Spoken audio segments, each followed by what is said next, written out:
Halo semuanya, selamat datang kembali. Hari ini kita bakal bedah sesuatu yang jadi tulang punggung dunia modern kita. Kita akan lihat gimana sebuah ide atau cetak biru bisa berubah jadi kenyataan digital yang kita pakai setiap hari. Coba deh, kita berhenti sejenak dan mikir. Sebenarnya apa sih yang bikin dunia kita sekarang ini bisa jalan? Mulai dari perbankan, media sosial, logistik, sampai layanan pemerintah. Jawabannya ternyata jauh lebih dari sekedar barisan kode loh. Semua ini tuh dijalankan oleh sistem informasi yang super kompleks. Ini adalah sebuah jaringan terstruktur yang dirancang khusus untuk mengelola aset paling berharga di era kita sekarang, yaitu informasi. Oke, kita mulai dari dasarnya dulu ya. Anggap aja kita mau bangun gedung. Nah, sebelum ada bata atau kabel, pasti ada visi dari arsiteknya kan? Di dunia digital, visi itu ya sistem informasi. Jadi, apa sih sebenarnya sistem informasi itu? Gampangnya gini deh, bayangin ini sebagai kolaborasi antara manusia dan mesin. Yang kerja bareng, tujuannya apa? Simpel, yaitu untuk ngasih informasi yang pas ke orang yang tepat di waktu yang tepat. Supaya apa? Supaya mereka bisa menjalankan operasional, ngatur tim, dan yang paling penting, ngambil keputusan-keputusan krusial. Jadi, apa aja sih tugas utamanya? Pertama, sistem ini ngurusin transaksi harian. Kayak, ya nyatet setiap kopi yang terjual di kafe favorit kamu. Kedua, sistem ini bantu para manajer buat ngawasin semuanya berjalan lancar. Ketiga, dia nyiapin data-data penting buat para bos buat ngambil keputusan strategis. Dan terakhir, dia juga yang nyusun semua laporan yang dibutuhin, baik buat internal maupun eksternal. Nah, visinya udah dapet. Sekarang yuk kita bedah isinya. Kalau tadi kita ngomongin visi arsitek, sekarang kita bahas bata dan kabel yang ngebangun itu semua. Setiap sistem yang solid itu punya 6 blok pembangun ini. Coba kita ikutin alurnya ya. Semua dimulai dari input. Ini tahap ngumpulin data mentah. Terus, data ini diolah di bagian model, biar jadi sesuatu yang lebih berguna. Hasil olahannya disajikan sebagai output. Tentu aja, proses ini butuh teknologi, hardware dan software sebagai otak dan ototnya. Semua datanya disimpan di mana?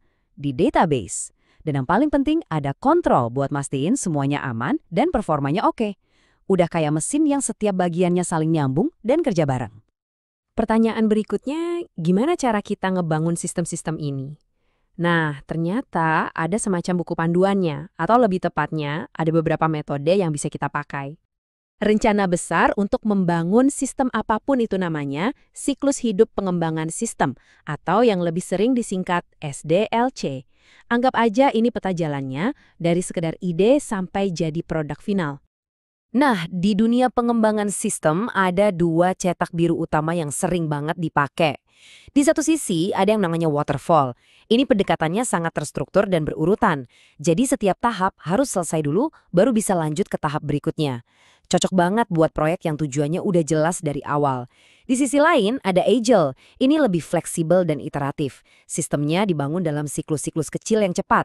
Ini pas banget buat dunia yang serba nggak pasti, di mana kita bisa beradaptasi terus-menerus sama perubahan. Oke, teorinya cukup dulu ya. Sekarang kita lihat contoh di dunia nyata.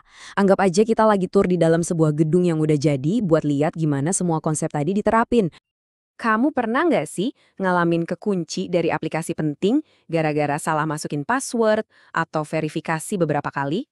Wah, itu rasanya frustasi banget kan? Nah, ini masalah nyata yang dihadapi sama pengguna aplikasi jam sostek mobile.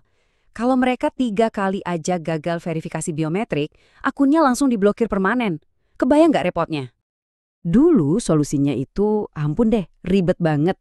Kamu harus datang langsung ke kantor cabang. Jelasin masalahnya ke satpam. Ngisi formulir kertas, dapat nomor antrian, terus duduk nunggu. Bisa habis tengah hari cuma buat urusan sepele kayak gini. Nah, karena masalah itu, muncullah sebuah ide cemerlang. Gimana kalau kita bikin solusi baru?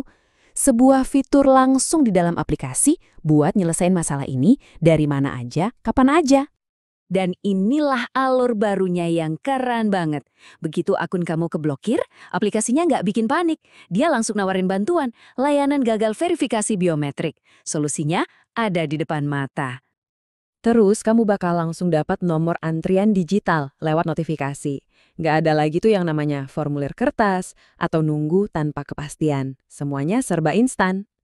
Dan ini bagian terbaiknya, kamu bisa langsung video call sama customer service dari dalam aplikasi buat nyelesain masalahnya saat itu juga.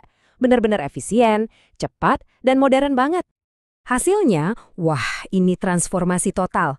Dari yang tadinya urusan ribet dan bikin frustrasi yang bisa makan waktu berhari-hari, sekarang jadi solusi simple yang bisa selesai dalam hitungan menit, langsung dari genggaman tangan kamu. Inilah kekuatan sistem informasi yang dirancang dengan baik. Tapi sistem canggih ini kan nggak muncul gitu aja dari langit ya. Yuk sekarang kita kenalan sama orang-orang di baliknya, bukan cuma para arsiteknya, tapi juga para penghuni gedung digital ini.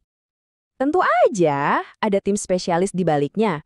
Ada sistem analis, dialah yang mikirin alur cerdas kayak di aplikasi jam sostek tadi. Terus ada programmer yang nulis kodenya, ada database administrator yang mastiin data kita aman. Mereka semua ini adalah para arsitek digitalnya. Tapi, sekarang ini ada tren yang menarik banget, namanya End User Computing atau EUC.